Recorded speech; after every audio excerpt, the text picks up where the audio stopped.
এই মোবাইল ফোনটিতে চার্জ উঠতেছে না। তো চার্জ না ওঠার কারণ হচ্ছে চার্জিং যে পোর্টটা আছে এটা নষ্ট হয়ে গেছে। তো এটা কাজ করতেছে না, দেখতে পারতেছেন। আমি এটাকে তুলে নিলাম।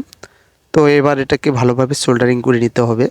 একটু বল পেস্ট লাগিয়ে নিলাম যাতে নতুন পোর্টটা লাগানোর সময় ঠিকঠাকভাবে ঝালাইটা শক্তপোক্ত হয়। দেখতে পারতেছেন, পরিষ্কার করে নিলাম। এখন নতুন একটা পোর্ট নেব, নিয়ে এখানে বসাবো। তো আমি হিট দিয়ে নিচ্ছি। তারপরে এখানে নিউ পোর্টটা বসাবো, বসিয়ে নিলাম, আঁকা বাঁকা যেন না হয়।